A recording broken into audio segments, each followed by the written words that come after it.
आज के वीडियो में हम लोग मराठा एम्पायर के बारे में पढ़ेंगे। मराठा एम्पायर जो है इसके फाउंडर थे शिवाजी। 1627 में शिवाजी का जन्म हुआ था सिवनेर फोर्ट में। इनकी माता का नाम जीजाबाई था और इनके पिता का नाम शाहजी भोसले था। 1657 से इनका कन्फ्लिक्ट जो है मुग़लों से शुरू हुआ। 1659 में अफजल खां के साथ थोड़ा इनका संघर्ष हुआ था, जो कि बीजापुर के नवाब थे। अफजल खां का सीना फाड़ दिया था इन्होंने और अफजल खां मर गए थे। 1663 में शाइस्ता खां, जो कि औरंगजेब का मामा था, उसे इन्होंने एक संघर्ष हुआ जिसमें कि उसकी उंगली काट दी थी इन्होंने और उनके बेटे को मार दिया था। 8 जनवरी 1664 को सूरत को लूटा इन्होंने और इससे इनको बहुत लाभ हुआ, क्योंकि औरंगजेब का सारा ट्रेड और सारी चीज़ें सूरत से ही होती थी। तो सूरत एक इम्पॉर्टेंट स्टेट था औरंगजेब के लिए। लेकिन जब उसे लूटा इन्होंने शिवाजी ने, तो ये औरंगजेब पे काफ़ी बड़ा इम्पैक्ट पड़ा। औरंगजेब पे इम्पैक्ट पड़ा तो इन्हें ट्रीटी ऑफ पुरंदर हुआ 1665 में, जो कि औरंगजेब ने जय सिंह के को भेजा था इसके एक ट्रीटी के लिए, समझौते के लिए। तो ये शिवाजी और जय सिंह के बीच हुई थी ये संधि, जिसमें शिवाजी ने अपने 35 किलो में 23 किलो को औरंगजेब को दे दिया था, जय सिंह को दे दिया था। और शिवाजी के बेटे संभाजी को 5,000 का मनसबदार बना के रखने की इन्होंने एक पेशकश की थी।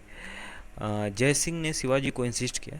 जय सिंह जो है ये शिवाजी को बोले कि आप औरंगजेब के दरबार में जाइए और वहाँ आपको इज्जत मिलेगी, आपका एक स्टेटस होगा वहाँ। लेकिन जब औरंगजेब के कोर्ट में शिवाजी गए तो वहाँ उनकी कोई कदर नहीं हुई, उनको 5,000 के मनसबदार की श्रेणी में ही खड़ा कर दिया गया। इससे जो शिवाजी थे वो गुस्सा हो गए और उन्होंने क्या किया कि औरंगजेब को सामने ही गाली देने लगे। गाली देने के कारण उन्हें हाउस अरेस्ट कर लिया गया था, लेकिन बाद में वो बहाना बनाकर फल बांटने का बहाना बनाकर फलों की टोकरी में ही बैठ के बाहर आ गए। 1670 में फिर से सूरत को लूट लिया। औरंगजेब इससे बहुत नाराज़ हुआ और जून 1674 में इनकी थ्रोन सेरेमनी हुई शिवाजी की। और शिवाजी उस समय दूसरी बार रीमैरिड हुए स्वराबाई से। थ्रोन सेरेमनी के कुछ ही दिन बाद इनकी माता का जो है स्वर्गवास हो गया, जिससे कि अपशगुन माने तो फिर से इन्होंने 1674 में दूसरी बार सितंबर 1674 में दूसरी बार इनकी थ्रोन सेरेमनी का आयोजन हुआ। इसमें बनारस के गंगा भट्ट गए थे पूजा पाठ के लिए। और 1678 में फोर्ट ऑफ जंजी जो है इन्होंने लास्ट विक्ट्री इनकी थी शिवाजी की। इसके बाद इनकी 1680 में मौत हो गई थी। इनके मौत पे पुतली बाई जो इनकी एक पत्नी थी वो सती हो गई थी। तो याद रखें, पुतली बाई इनके साथ सती हुई थी। इनके सक्सेसर थे राजा राम। राजा राम को बनाया गया था। राजा राम ने अंतिम संस्कार दिया था। इनके सेकंड सक्सेसर थे। इसके बाद संभाजी हुए, संभाजी के बाद राजा राम हुए थे। अब देख लेते हैं अष्टप्रधान ऑफ शिवाजी। इनके जो हेड में अष्टप्रधान हुआ करते थे, 8 मेंबर जो कि इनके खास थे, जैसे कि पेशवा प्राइम मिनिस्टर को कहा जाता था। हेड ऑफ अष्टप्रधान जो है उसको पेशवा कहा जाता था। मजूमदार जो है फाइनेंस मिनिस्टर होते थे। सरे नौबत जो है कमांडर इन चीफ थे। वकिया नवीस जो थे होम मिनिस्टर थे। सुमंत जो थे ये थे फॉरेन मिनिस्टर। चिटनिस जो थे ये हेड ऑफ पोस्टल डिपार्टमेंट थे। न्यायाधीश जो थे वो थे जस्टिस डिपार्टमेंट। और पंडित राव जो थे रिलीजियन हेड थे। टैक्स जो है 2 तरह से लगाया जाता है, चौथ और सरदेशमुखी। शिवाजी द्वारा 2 तरह से टैक्स लगाया जाता था मराठा एम्पायर द्वारा, चौथ और सरदेशमुखी। चौथ जो था वो पड़ोसी राजा से 1/4 लेते थे लोग, पड़ोसी किंग जो होता था उससे। और सरदेशमुखी जो था ये इसलिए लिया जाता था कि आप हमारे पड़ोसी हैं, एक गुंडा टैक्स की तरह था। 1/10 लिया जाता था, तो आपको देना पड़ेगा 1/10। अब देख लेते हैं कि इनकी मिलिट्री में किस तरह पोस्ट दिए जाते थे। जैसे पाइक जो होता था, ये इन्फेंट्री पैदल सेना के सिपाही को कहा जाता था पाइक। और 9 पाइक यदि मिलाए जाएँ तो एक नायक उसका हेड होता था, और 10 नायक के हेड को हवलदार कहा जाता था। 3 हवलदार के हेड को जुमलादार कहा जाता था। 10 जुमलादार को मिलाकर एक हजारी होता था, और जो 7 हजारी को एक साथ मिला रहे थे तो 7 हजारी हो जा रहे थे। और सबका हेड जो है सरे नौबत होता था। सबका हेड कौन होता था? सरे नौबत। ओके, अब देख लेते हैं शिवाजी के बाद का एडमिनिस्ट्रेशन कैसा था। शिवाजी तो 1627 से 1680 तक रहे। उसके बाद जो है संभाजी को किंग बनाया गया 1680 से 1689 तक। ये ज़्यादा दिन तक टिक नहीं पाए थे, थोड़ा अयास थे। संभा ने औरंगजेब के बेटे जो है अकबर को शरण दे दी थी, जिससे कि औरंगजेब नाराज़ था इनसे। तो 1689 में क्या हुआ कि 1689 में संभाजी और कवि कलश, जो कि संभाजी के मित्र थे, उनको औरंगजेब ने बहुत तड़पा तड़पा के मारा था, बिल्कुल काट दिया था एकदम। और 1689 में इनकी मौत हो गई थी। संभाजी और कवि कलश की मौत के बाद साहू जो थे, ये सन ऑफ संभाजी थे, इनको अरेस्ट कर लिया गया था। औरंगजेब ने अपने कैद में रख लिया था साहू को, जो कि बहुत कम उम्र का था। संभाजी के मरने के बाद राजा राम जो थे, इनके पास गद्दी आई, और राजा राम का जो है ये रूल किए 1689 से 1700 तक। राजा राम जो है ये बीमार होकर मरे थे। फिर इसके बाद शिवाजी सेकंड बने। शिवाजी सेकंड कौन थे? तो ये थे राजा राम के बेटे। राजा राम जो हैं इनके बेटे थे शिवाजी सेकंड। ताराबाई जो थी इनकी संरक्षिका थी, क्योंकि ये इनकी माँ भी थी। शिवाजी सेकंड जो है ये 1707 से 1707 तक ही अपना शासन कर सके, यानी 1 साल का ही शासन भी नहीं कर पाए थे ये। और 1707 में जो साहू था, जिसे औरंगजेब ने अपने कैद में रखा था, उसे बहादुर शाह फर्स्ट ने रिलीज कर दिया था। और जब रिलीज किया तो साहू और ताराबाई के शिवाजी में दोनों में टक्कर हुई, और दोनों का एक बैटल जो है फेमस है, बैटल ऑफ खेड़ 1707 में लड़ा गया था। ताराबाई इसमें डिफीट हो गई थी। अब साहू आ गए, साहू के हाथ में सारी पावर्स हो गई। साहू का टाइम पीरियड जो है 1707 से 1749 तक था। इन्होंने जो है बालाजी विश्वनाथ को एज ए पेशवा नियुक्त किया था। 1731 में ट्रीटी ऑफ वेरना हुई। Maratha empire divided into 2 part. Northern part को का कैपिटल सतारा रखा गया, और सदर्न पार्ट का कैपिटल जो है कोल्हापुर रखा गया। साहू का कोई लड़का नहीं था। 1750 में ट्रीटी ऑफ संगोला हुआ था, और ट्रीटी ऑफ संगोला में क्लियर हो गया कि Peshwa became the leader of Maratha, और छत्रपति सिर्फ नाम मात्र के थे, रह गए। यानी कि पेशवा ही अब करता धरता हो गए, और छत्रपति सिर्फ नाम की तरह हो गए थे। अब 1750 के इस संधि से हमें ये बातें पता चलती हैं।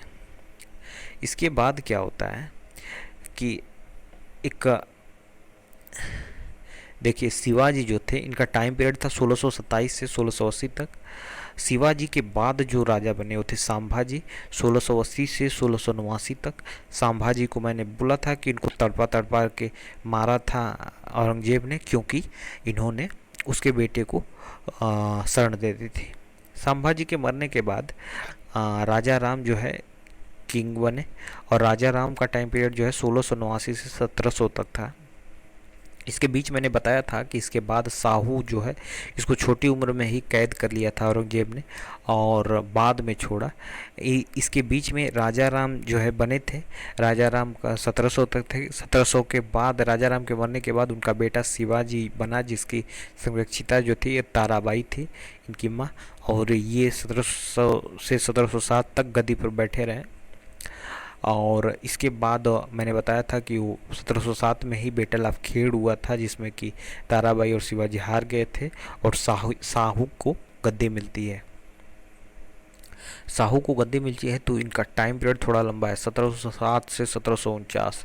ये लड़ते नहीं थे, साहू लड़ते नहीं थे, ये बस पेशवा जो है वाकई लाजवाब पेशवा नियुक्त करते थे, जो कि सारी वॉर को बड़ी आसानी से लड़ लेते थे। अब देख लेते हैं पेशवा कौन कौन से आ, वो थे। जैसा कि हमने बताया कि ये जो संगोली की संधि हुई थी, इसमें पेशवा को तो बना दिया गया था एक मेन हेड, लेकिन उससे पहले जो है ये खेड़ का वो हुआ था, तो इसमें कोल्हापुर इनको दे दिया गया था। शिवाजी को कोल्हापुर पे राज कर रहे थे और ये सतारा में थे साहू जी। तो साहू ने सबसे पहला पेशवा जो है बालाजी विश्वनाथ को अपॉइंट किया था। उसके बाद बाजीराव फर्स्ट, फिर बालाजी बाजीराव हुए, फिर विश्वासराव, माधवराव, इसका एक क्रम चलता जाएगा, आगे हम लोग देखेंगे इसमें। तो पेशवा जो है सबसे पहले मैंने बताया था कि बालाजी विश्वनाथ को अपॉइंट किया गया, जिनका टाइम पीरियड जो था 1713 से 1720 तक। 1719 में क्या हुआ था कि मुग़ल जो एम्परर थे Rafiuddarajat declared him as real king of Maharashtra. जो है इनको बालाजी विश्वनाथ को के रियल किंग डिक्लेयर कौन किया था, तो रफ़ीकुद्दजार ने किया था, जो कि मुग़ल एम्परर थे। इस ट्रीटी को मैग्ना कार्टा मराठा भी कहते हैं। अब देख लेते हैं बाजीराव फर्स्ट के बारे में। बाजीराव फर्स्ट का जो टाइम पीरियड था वो 1720 से 1740 तक था, और इसके समय जो है मराठा अपने चरम पर थे। फिर उसके बाद 1737 में दिल्ली पर इसने बाजीराव फर्स्ट ने सिर्फ 500 घुड़सवारों के साथ अटैक कर दिए थे। 500 घुड़सवार बहुत मामूली चीज़ होती है, और दिल्ली का शासक इतना कमज़ोर था कि 500 शासकों को भी नहीं रोक पाया था इसने। 1738 में ट्रीटी ऑफ दुरई सराज हुआ था बाजीराव फर्स्ट और निजाम के बीच में। दिल्ली पर आक्रमण के कारण निजाम ने बाजीराव फर्स्ट पर आक्रमण किया, लेकिन निजाम को ट्रीटी करनी पड़ी। तो ये सारी चीज़ें आप समझ लीजिएगा 1738 में हुई थी, जिसमें निजाम को एक ट्रीटी करनी पड़ी थी। अगले जो किंग हुए वो बालाजी बाजीराव हुए। बालाजी बाजीराव का टाइम पीरियड जो है 1740 से 1761 तक था, और इनको जो है नाना साहेब भी कहा जाता है। इनका साम्राज्य कहा जाता है कि अटक से कटक तक था। अटक जो कि अफगानिस्तान में पड़ता है, कटक जो कि उड़ीसा में है। इसने बालाजी बाजीराव ने एक बहुत ही अलग हट के आक्रमण कर दिया, जिससे कि आगे जो इनकी पीढ़ियां थी उन्हें झेलनी पड़ी थी। इसने पंजाब पर हमला कर दिया था। पंजाब के जो उस समय रूलर थे वो थे अहमद शाह अब्दाली के बेटे, और अहमद शाह अब्दाली जो है काफ़ी उस समय चर्चा में था। और हुआ ये कि इनके अटैक के कारण 14 जनवरी 1761 में पानीपत थर्ड बैटल लड़ा गया। और किसके बीच में था ये, तो अहमद शाह अब्दाली खुद लड़ने आया था मराठा से। मराठा की तरफ से थे जैसे विश्वास राय और सदाशिव राय, मैं बता रहा था आपने, सदाशिव राय ये लोग थे। इसमें क्या हुआ, मराठे हार गए। मराठों के हारने के कई कारण थे, क्योंकि मराठे जो है वो गुरिल्ला वार लड़ने की टेक्निक जानते थे। खुले मैदान में, पानीपत के खुले मैदान में लड़ना इन्हें संभव नहीं था। पानीपत में थोड़ी ठंड थी, तो ये अहमद शाह अब्दाली साइड तो झेल ली ठंड, लेकिन मराठा जो है ठंड को झेलने का कुछ उपाय नहीं ले गए थे। मराठों को रोक कर रखा है इसने, अहमद शाह अब्दाली ने, और ये जानता था कि मराठे धीरे धीरे कमज़ोर हो जाएंगे, क्योंकि इनके जो तैयारियां थी वो ऐसी थी जो कि पहले ही अहमद शाह अब्दाली ने भांप लिया था कि इन्हें हारना तय है। और इन्होंने वार नहीं लड़ा, बस अहमद शाह अब्दाली ने मराठों को रोक कर रखा। रोक कर रखने में ही इनकी हालत ख़राब हो गई थी, और ये इस बैटल को हार गए। ठीक है, अब देख लेते हैं कि नाना साहेब कौन थे, विश्वास राव कौन थे, माधव राव कौन थे, नारायण राव कौन थे। तो ये लोग आगे के सक्सेसर्स हैं, और इसके बारे में हम अभी देखते हैं। इसके बाद जो है पेशवा माधव राव को गद्दी मिलती है 1761 से 1772 तक। 1771 में क्या होता है कि मोहम्मद बादशाह जो शाह आलम सेकंड था, वो मराठों के सहयोग से ही दिल्ली का शासक बना था। महाजी सिंधिया ने इसकी हेल्प की थी।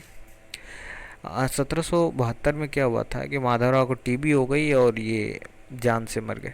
जितना नुकसान पानीपत थर्ड से नहीं हुआ था, उससे ज़्यादा नुकसान माधवराव के मरने से हुआ।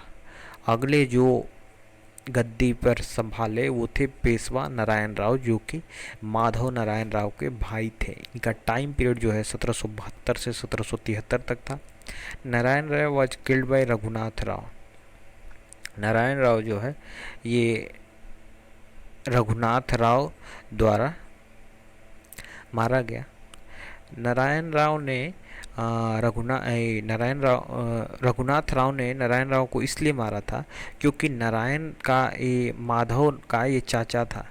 और जब यहाँ हम देख रहे हैं कि माधव जो है अपने भाई को बना सकता है, तो ये बाजीराव क्यों नहीं इनको बना सकते थे, क्या नाम है इनका, रघुनाथ को। तो इसलिए ये इन्होंने इसका खून कर दिया। अगले जो गद्दी संभालने के आए वो बहुत ही छोटे उम्र के थे। पेशवा माधव नारायण राव, ये माधव राव के लड़के थे। 1774 से 1795 तक अभी ये बच्चे ही थे। और नाना फर्नांडिस ने इनकी एम्पायर को मैनेज करने के लिए एक काउंसिल बनाई थी, जिसका नाम 12 भाई लिखा रहता है, माधव राव नारायण राव के प्रोटेक्शन के लिए। रघुनाथ राव जो है ये चापलूस थे, और जब इन्हें गद्दी नहीं मिली तो ये अंग्रेजों के साथ एक ठगबंधन कर लिए, इन्हें ठगने के लिए। फिर आप देखते हैं आगे ट्रीटी ऑफ सूरत होती है 1775 में, जो कि रघुनाथ राव और बॉम्बे प्रेसिडेंसी के बीच होता है। वही रघुनाथ राव जो कि नारायण राव को मारते हैं। ये बॉम्बे प्रेसिडेंसी यानी कि अंग्रेजों से एक ट्रीटी कर लेते हैं, ट्रीटी ऑफ सूरत 1775 में। और होता यह है कि इससे फर्स्ट एंग्लो मराठा वार होता है। अंग्रेज जो है मराठों पे आक्रमण कर देते हैं 1775 से 1782 तक। 1782 में क्या हुआ था कि ट्रीटी ऑफ सालबाई हुई थी, जिसका जो है ये ब्रिटिश और मराठों के बीच में एक संधि थी फर्स्ट वर्ल्ड वार के बाद। फर्स्ट एंग्लो मराठा वार जो है इसी ट्रीटी के साथ ख़त्म हुआ। ये ट्रीटी जो है ये 20 साल का एक एग्रीमेंट बनाती थी कि आप किसी भी कंट्री का वो सहयोग नहीं करेंगे। जैसे कि मैसूर पे जब आक्रमण ब्रिटिश ने किया था तो मराठों ने कोई मदद नहीं की थी। अब पेशवा बाजीराव सेकेंड को देख लेते हैं। इनका टाइम पीरियड जो है ये 1795 से 1818 तक है। यह रघुनाथ राव के बेटे थे। ये वही रघुनाथ राव जिन्होंने नारायण राव को मारा था। 1799 में क्या होता है कि नाना फर्नांडिस जो है मर जाते हैं, थोड़ा सा तितर बितर हो जाता है सब कुछ। नाना फर्नांडिस ने ही वो 12 भाई का काउंसिल बनाया था कि जिससे कि सही एडमिनिस्ट्रेशन हो सके। लेकिन अभी अब बीच में छोटे छोटे किंग आ रहे हैं, टुकड़े हो रहे हैं, और ये और आगे होते जाएंगे। ठीक है, अब बाकी आगे देख लेते हैं। 31 दिसंबर 1802 को ट्रीटी ऑफ वसीम हुआ था ब्रिटिश एंड बाजीराव सेकेंड में। It was a type of subsidiary alliance. ये एक प्रकार से सब्सिडरी अलायंस था जो कि 1802 में ब्रिटिश और बाजीराव सेकेंड के बीच में साइन हुआ। सेकेंड एंग्लो मराठा वार जो था ये 1803 से 1805 तक था। 1803 में ट्रीटी ऑफ सुरजी अर्जुन राव हुआ between Scindia and British. Scindia accepted the defeat.